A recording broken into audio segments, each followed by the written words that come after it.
नमस्कार बच्चों, गायत्री विद्या मंदिर के यूट्यूब चैनल में आप सबका स्वागत है। आपकी कक्षा 10 की हिंदी की क्लास में हम पढ़ रहे हैं आपकी पाठ्य पुस्तक क्षितिज की अंतिम रचना लैंगिक असमानता एवं महिला उत्पीड़न। अब तक हमने पढ़ा लैंगिक असमानता क्या है, लैंगिक असमानता के विभिन्न उदाहरण और लैंगिक असमानता के कारण। जो लैंगिक असमानता के कारण हमने देखे पितृसत्तात्मक व्यवस्था, आध्यात्मिक विमुखता, पुत्र की महत्ता, सामाजिक रूढ़ियाँ और शिक्षा और जागरूकता का अभाव। अब हम पढ़ते हैं महिला उत्पीड़न। तो देखें, लैंगिक असमानता के कारण महिलाओं के साथ अनेक स्तरों पर उत्पीड़न होता है, उनका शोषण होता है, उनके साथ दुर्व्यवहार किया जाता है। यह उत्पीड़न मानसिक और शारीरिक दोनों तरह का होता है।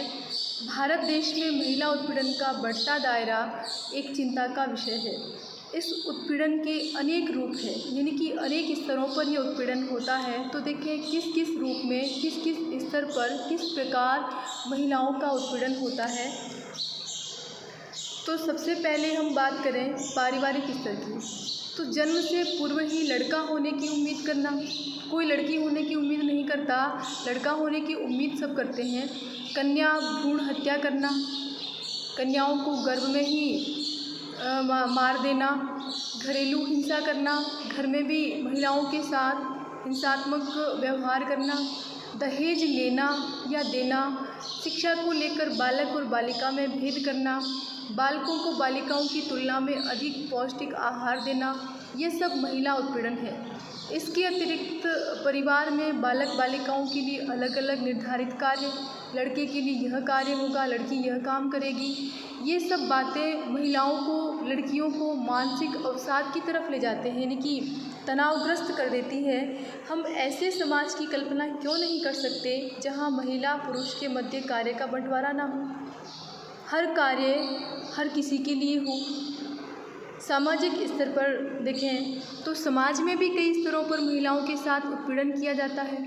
चलती बसों में, ट्रेन में, कार्यस्थल पर, सार्वजनिक स्थानों पर महिलाओं के साथ बढ़ता दुर्व्यवहार एक शोचनीय विषय है, चिंता का विषय है। समाज में कई ऐसी संकीर्ण विचारधाराएं हैं। संकीर्ण विचारधारा यानी तुच्छ मानसिकता, ओछी विचारधारा, छोटी विचारधारा, जो महिला उत्पीड़न का कारण बनती है।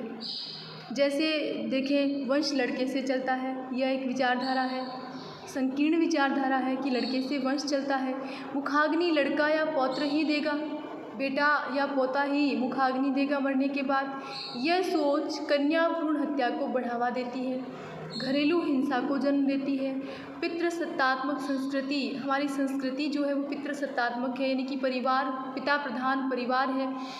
अन्य प्रचलित मान्यताएं एवं दहेज प्रथा व विरासत जैसे कानूनों का अप्रभावी क्रियान्वयन। विरासत यानी कि जो संपत्ति है पिता की, उसका जो वारिस है वह कौन होगा, उसका पुत्र होगा, पोता होगा, पुत्री नहीं हो सकती। ऐसी मानसिकता भी लोगों की है। तो ऐसे कानूनों का अप्रभावी क्रियान्वयन से वैवाहिक और अन्य लैंगिक हिंसा के प्रतिशत में बढ़ोतरी हुई है। राजस्थान में लगभग 46.03% विवाहित महिलाओं ने पति द्वारा कभी न कभी की गई हिंसा की शिकायत की है। तो राजस्थान में घरेलू निर्णयों में विवाहित महिलाओं की भूमिका मात्र 22.08% ही है, और ग्रामीण क्षेत्र में तो ये प्रतिशत और भी कम है, यानी कि घरेलू निर्णयों में महिलाओं की भूमिका न के बराबर होती है।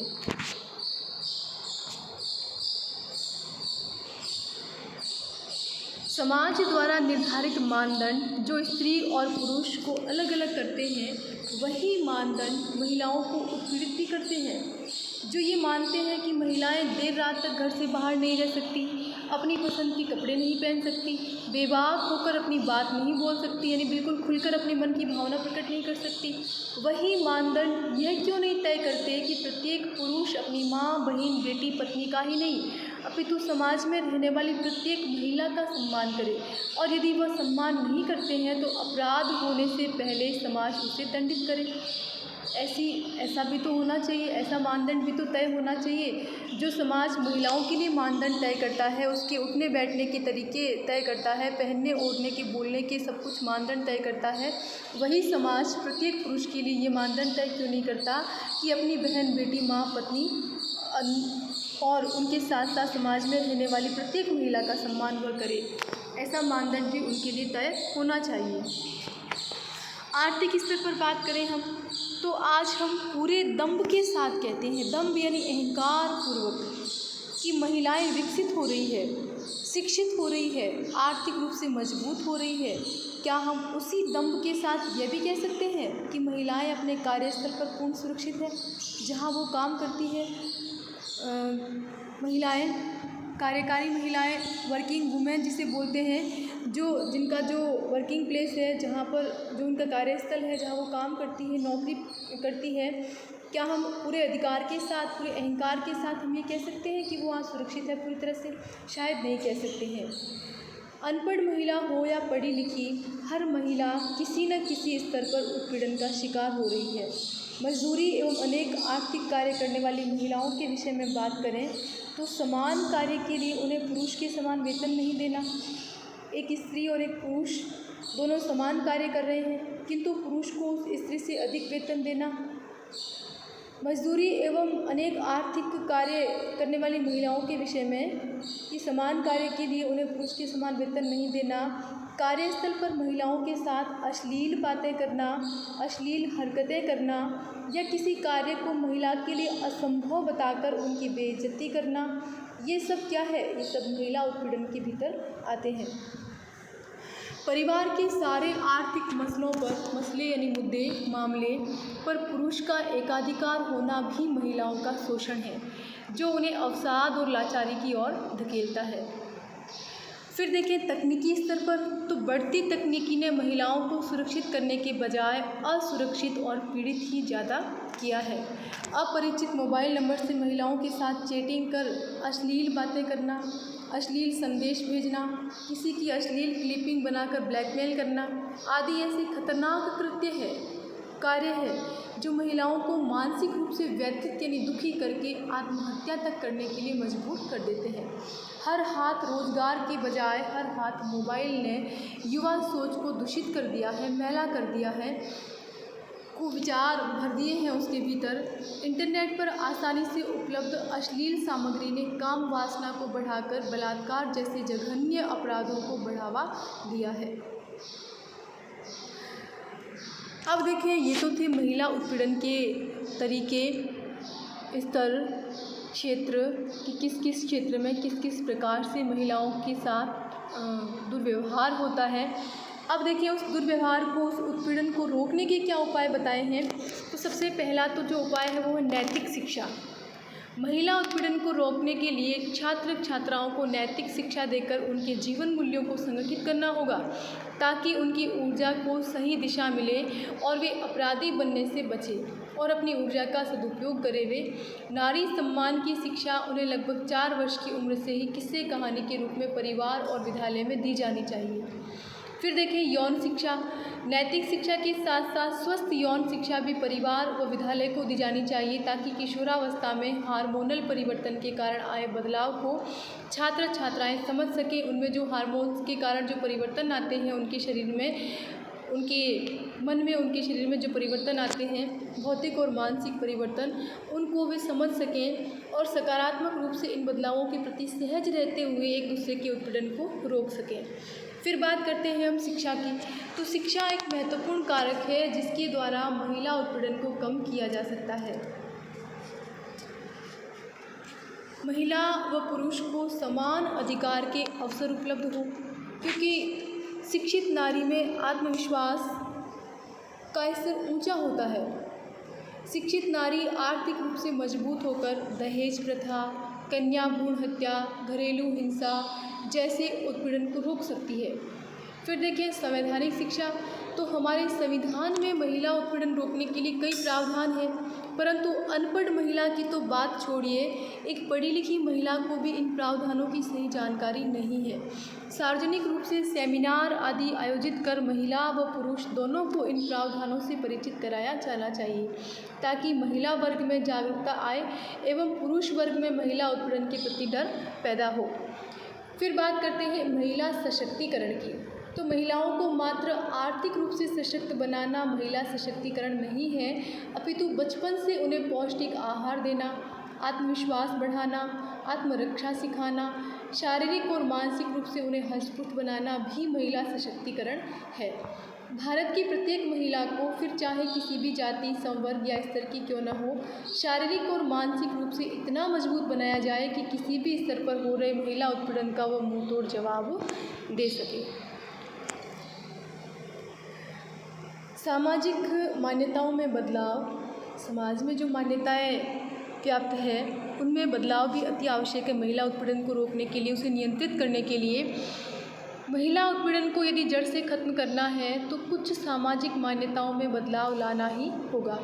पितृसत्तात्मक व्यवस्था को खत्म किया जाए ताकि बालक बचपन से माता पिता को समान रूप से सम्मान देना सीखे।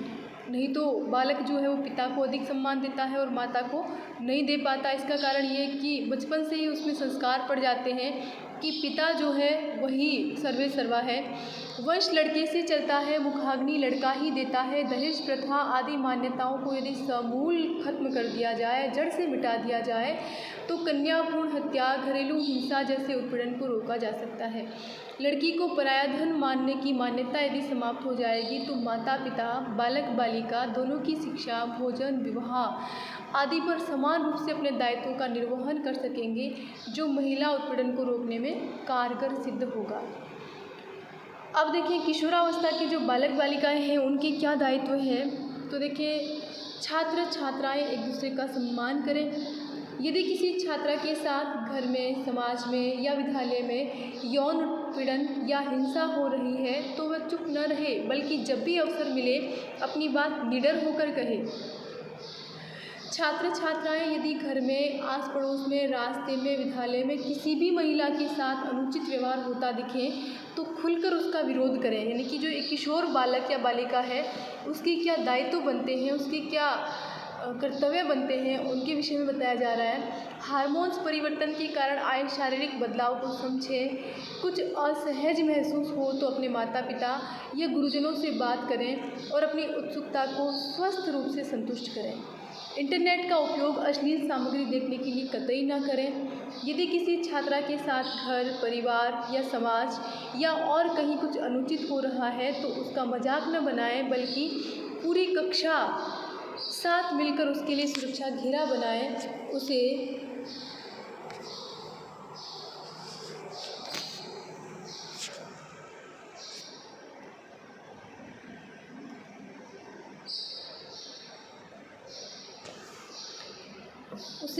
आत्मविश्वास दिलाएं, बाल विवाह का विरोध करें, उसका हिस्सा न बने।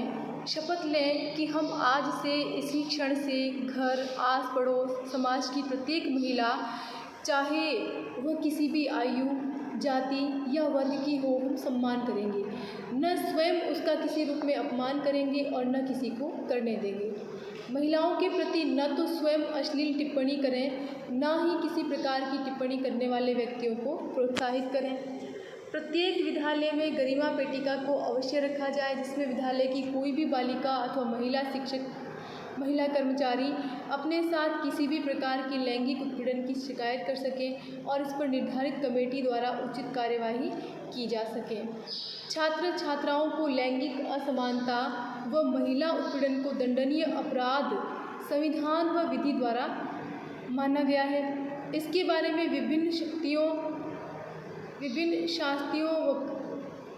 व कानूनों के बारे में बालक बालिकाओं को बताया जाना चाहिए। समाज के विकास में ये सब सावधानियां अत्यंत आवश्यक है, अन्यथा थोड़ी सी भी अनभिज्ञता न सिर्फ हमारे वर्तमान को प्रभावित करेगी, अपितु दंड की कठोर व्यवस्था भविष्य को भी अंधकारमय बना सकती है। तो तो ये था आपके लैंगिक असमानता एवं महिला उत्पीड़न। देखिए, आप प्रश्न कर लें, जैविक लिंग भेद से क्या तात्पर्य है। बिल्कुल, ये प्रश्न तो हमने कल बात की थी इसके विषय में। महिला उत्पीड़न रोकने के उपाय, जैविक रूप से लिंग के प्रकार, महिला उत्पीड़न रोकने के उपाय, किशोरों को किसी भी महिला के साथ अनुचित व्यवहार देखकर क्या करना चाहिए। बिल्कुल, अभी हम जस्ट पढ़ के आए। लैंगिक असमानता हमारे समाज में किस रूप में विद्यमान है, कन्या भ्रूण हत्या को बढ़ावा देने वाली सामाजिक सोच क्या है, शिक्षा महिला उत्पीड़न को रोकने में किस प्रकार सहायक हो सकती है, तकनीकी प्रगति को महिलाओं के विरुद्ध कैसे प्रयोग किया जाता है, पारिवारिक व सामाजिक स्तर पर आप महिला उत्पीड़न को कैसे रोक सकते हैं, महिला सशक्तिकरण पर बिल्कुल 4 पंक्तियाँ अभी जस्ट हम पढ़ के आए हैं। लैंगिक असमानता से क्या तात्पर्य है, इसके आधार पर महिला उत्पीड़न के विभिन्न रूपों का वर्णन कीजिए। महिला उत्पीड़न रोकने के उपायों का सविस्तार वर्णन करते हुए किशोर बालक बालिकाओं के इसके प्रति दायित्वों का उल्लेख कीजिए। तो देखें, प्रश्न संख्या 14 तो आप ना करें, इसके अलावा बाकी सारे प्रश्न आपको करने हैं। बहुत बढ़िया तरीके से प्रत्येक प्रश्न का आप उत्तर लिखें, यहाँ से भी आपकी परीक्षा में प्रश्न बिल्कुल आएंगे। ठीक है, तो ये हो गई आपकी क्षितिज पाठ्य पुस्तक पूरी। धन्यवाद।